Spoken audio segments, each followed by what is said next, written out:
Reggie is one of the artists I love most. Ndifani wenyu ayimba bulungi.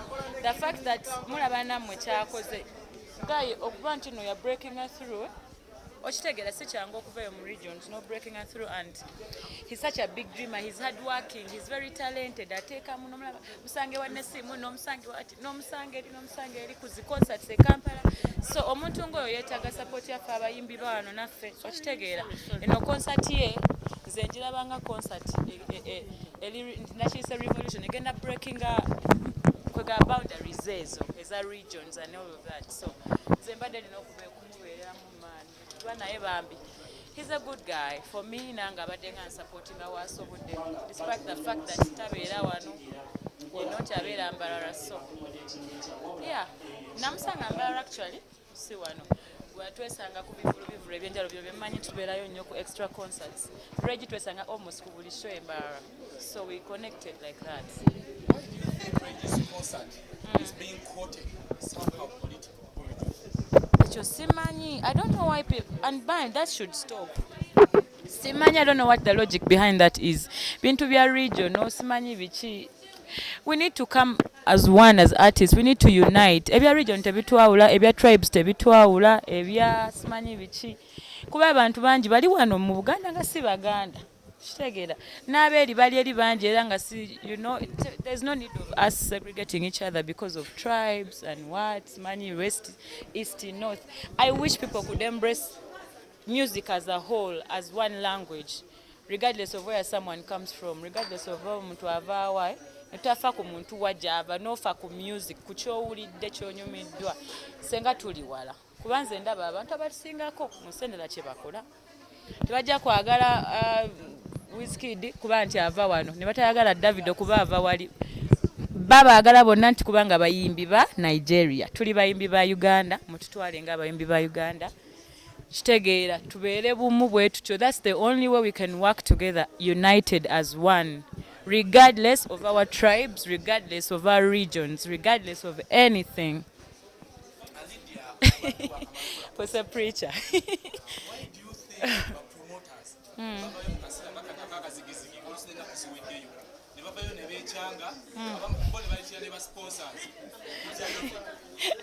Banange kambabwire nze kanziremu ku byange njagala neddiremu ku kyange kwanange na concert yange yakaggwa nsagala kuddiramu bantu because I don't know ekiri mu kampu zaabwe sikimanya tesaagala mpe reasons basinnabakola research okitegeera sinnaba kumanya kituufu ki ekyaliwo between the promoter and the artist. Nze nebaza kimu Katonda yampa promoter omulungi yasiini tetwafunako obuzibu ebyaddala neŋŋamba nti njagala kuddamu kola concert I can't look any further. Okitegeera nti I think mwina kukolagana nga tiimu ne mubeera open with each other, transparency. Kye bayita transparency nga buli kimu mukikola nti temwekweka nti MTN etwaddeyo obukadde 5 eno n'ogamba 2. I don't know what reasons it is. Nze nkuwa example nti me ekyanyamba ne promoter wange we were all transparent, we were working as teams. Team ye yasinike ne team ya LJ Music bali omuntu omu. Everything on ground fenna. Okitegeera buli kimu kosi buli kimu fenna. And the mutual respect between the artist and the promoter kintu kikulu nnyo. And also I think n'empisa kintu kikulu. Because ojja kwesanga nti nze ndabye nnyo saagaza abayimbi abasinga bajja muyita ku press conference eno atuke ngegena kuggwa. Okitegeera ebintu bwe bityo, you know, n'obutajjira ddala bakuyite ku rehearsal ozimiisinze mu mwezi gumu okozeyo 2. So also ne promoter naye n'ogenda mu basponsor ne bakuwakana akasente omuyimbi n'omugamba kalala. Oba kwegamba, that's what I'm talking about, the transparency and the mutual respect, the teamwork. For me. Tubalabye abamu zibayamba naye siridde Jasmine. The music wange ye yanneyogerera, that's all. Teri kirala. Anyway, that's sisobola stunts. I'm not that kind of artist. Waliwo ezibako abazikola ne zibakolera. Era nga they choose it. So buli omu alina wakolamu ebintu byo, which is still okay. Hey.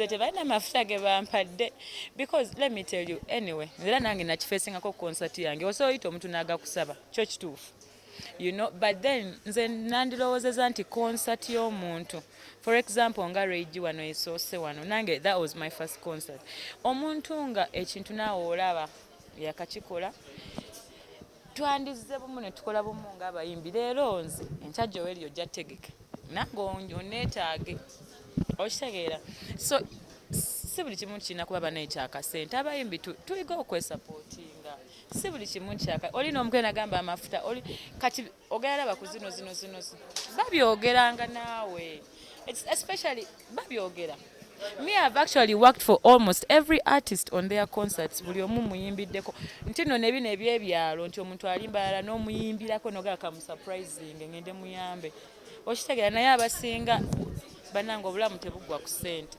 tuyiga okukolagana wamu leero no bwategeka enkyalu balulo no you know senga tukolagana wamu ekintu kyogula table nakyogera ne bagamba tuforcinga abantu tables si za kuforcinga naye gwe balamu tuli abayimbi bameka basobola tumalayo abayimbi abiri musobola okubulayo abiri abagula table nga Regi tuguzeyo oba fefe gundi oba ani concert ezijja nemwekwatakola nemusupportinga because pressure ebeerawo mwe temugimanyi ya concert so bwe muba mwesupportinze nga abayimbi first fefe nyini tulina okwesupportinga then we can call up on our funds okitegeera eyo tetugendayo bannange ebya ssente ebya laavu musooke mubireke ebyo byonna ebyo mubireke ebyo bya personal private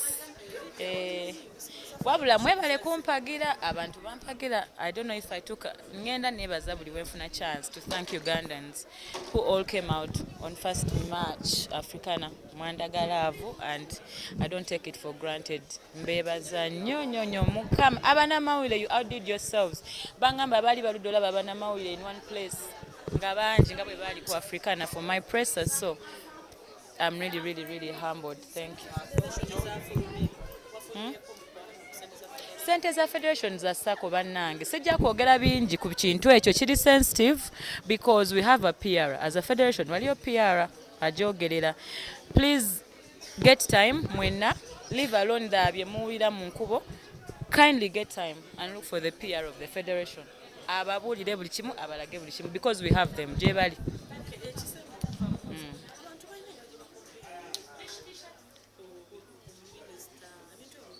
I've not seen any comparisons. And I mean, it's a tukwataganirawa. But aren't you like tired of that question? Really? You guys? Even right now? No, right now, out of respect, I don't answer that question out of respect now.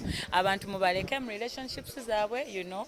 So I don't feel like we need to poke people nga bali mu bintu ebyo bwe bityo bambi. Tubalekere privacy yawe.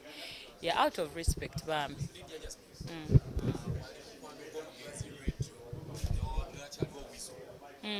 Apparently, videos in Zirabikanga Weasel is not okay. You know what you get at I think nasembye kwogera naye sina simu yange nandikulaze 2 days ago. Oyo muganda wange ddala wano era namubuuza you okay my brother and agali bulungi. However, I saw that video and whoever records those videos omuntu yenna nga ali mu condition bw'atyo nga public figure is so wrong because baneka mbabire wali ofiriddwako omuntu wo ng'akuli wano mind you ono ye muntu gwe yali abeera naye every day of his life every day mu career every day live alone the career newaka buli kimu baali but so I don't think he's in a good state ever since that time tanaba getting over his brother we should give him some privacy whatever nga breaking it down at some point mumuleke let him be kubanga fena tuyita mu bulumi obwenjawulo oba wafiirwako maama wafiirwako taata muganda you know what that pain is so abantu batyo tulina bawa ku privacy bambi how do you record someone in a state in a state like that kibi nnyonyonya abakikola because of likes and comments really we should do better yo muganda waffe tumwagala nnyo era we got him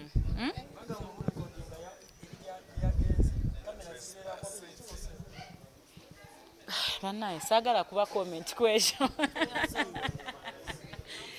babulire just I've told you one thing to you get boba wavirako ku muntu try to understand people and let them be. Bayimaliriza nnonzi. Dakika mmeka endala? Emu yokka. Okay. Kuba nziruka ku show wanje. Abalimba bannaabwe we baluyita. Gwe tolulaba. Lukuba. Tolulaba. Lukuba. Ne pastor. Oyo pastor wange nsabira ku worship house. I know where you want to go. Kambayambeko mbayangu is to the point. Olimba twalukola emyaka 2 emabega. Kati temutwayenga lufusinga samwe we mwagala olunyiga awo terujjaawo. Twalukola emyaka 2 emabega. So during some katiza mu church, pastor yakayimba mwakalaba kagwenga viral on TikTok. So that's how we decided to let the song out. Tuba na nyimba by the way. Ne nyimba ndoza zenerabira ne mu studio. So that's how we do. Was in an waka? Was it?